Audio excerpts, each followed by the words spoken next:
திமுகவினுடைய ஆட்சி எப்போ முடிய போகுதுன்னு மக்கள் தான் பார்த்து கொண்டு இருக்கிறாங்கன்னா இன்னைக்கு காவலர்களும் பார்த்து கொண்டிருக்கிறார்கள். தொடர்ந்து நீங்க காவலர்களை அடித்து கொண்டே இருப்பீங்களா?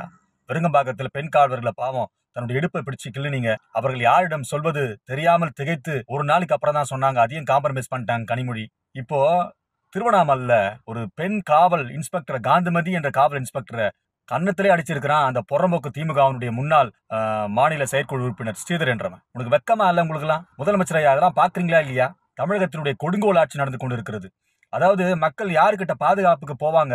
காவலர்கள் தான் போவாங்க. அந்த காவலர்களுக்கே பாதுகாப்பு இல்லைன்னா எப்படி? ஆடு திருடின கேஸை விசாரிக்க போனா ஒரு காவலர் வெட்டி கொள்றான். காவலர்களுக்கே இன்றைக்கு பாதுகாப்பு இல்ல. இந்த பக்கம் ஒயின் ஷாப்ல காலையில ஏன் மது விற்கிறீங்கன்னு கேட்டா 3 பேர் 4 பேர் சேர்ந்து கும்பலா சேர்ந்து காவலரை தாக்குறான். இன்னைக்கு திருவண்ணாமலையில சிவசங்கரி என்ற ஒரு பெண்மணி சாமி கும்பிட போயிருக்கிறாங்க. கொஞ்சம் ஓரமா நின்று சாமி கும்பிடுமா, எல்லா பக்தர்களும் பாக்கணும்னு சொல்லி ஒரு நல்ல ஒரு வார்த்தையை தான் அந்த காவலர் சொல்லி இருக்கிறாங்க. இதுல என்ன குற்றம் இருக்கிறது? அவங்க பக்தர்களை கொஞ்சம் தள்ளி நின்று பாருங்க. நீங்க அறங்காவல குழுவினுடைய தலைவரின் தம்பியா இருந்தா பெரிய பருப்பா நீ ஸ்ரீதரன்? திமுக ஆட்சியா இருந்தா பெரிய பருப்பா? இதுல வேற இப்படிப்பட்ட கேடு கட்ட ஸ்ரீதரன் கூட உதயநிதி டெப்டி சிஎம் போய் செல்ஃபி எடுக்கிறாரு. அவர் செல்ஃபி எடுக்கிற திமிர்ல நீங்க போலீஸ்காரன் அடிப்பீங்களா? அக்கா காந்திமதி அக்கா, உங்க நிலைமையில நான் இருந்திருந்தா உன்னை அடிச்சு கீழே விழுந்தீங்க பாரு. பாவம், நிலை குழந்து விழுந்தீங்க பாரு. ஸ்பாட்ல இருந்து என் பாக்கெட்ல துப்பாக்கி இருந்தா எடுத்து இந்த ஸ்ரீதர் திமுக தொண்டனை கண்டிப்பா அந்த திமுக செயற்குழு உறுப்பினர் சுட்டிருப்பேன்.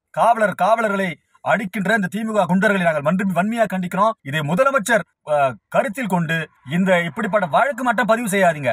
இப்படிப்பட்ட ஆளை ஒரு சிறப்பு சட்டத்தை கொண்டு வந்து குறிப்பா திமுக காரன் பிரியாணி கல்ல சண்டை போடுறது, எல்லா இடத்துலயும் ஒரே வயலன்ஸ் பண்ணிக்கிறானுங்க. குறிப்பா காவல்துறை கிட்ட போய் போலீஸ் ஸ்டேஷன்ல போயிட்டு அராஜகம் பண்றது, காவல்துறை அதுவும் திமுக காரன் தான் பண்றான்னு பார்த்தா திமுக கூட்டணி கட்சிகள் அங்கங்க போய் தலைவருக்கு பிறந்த நாள் பேண்ட் எடுக்கணும், சட்டை எடுக்கணும், ஜட்டி எடுக்கணும், பனியன் எடுக்கணும், இப்படியே இந்த தமிழகத்தை சுடுகாடா மாத்தி மக்களை பயமுறுத்தி இப்படிப்பட்ட கொடுங்கோல் ஆட்சி நடந்து கொண்டு இருக்கிறது. குறிப்பாக காவல்துறையை, அந்த பெண் காவல்துறையை அடித்த இந்த குற்றவாளி ஸ்ரீதரனை அதிகபட்ச தண்டனையாக குண்டாஸ் போட்டு இவர்களுக்கு திமுகவினுடைய நிர்வாகிகளுக்கு பயமுறுத்தும் வண்ணமாக இப்படிப்பட்ட நிலைமை நடக்கக்கூடாது.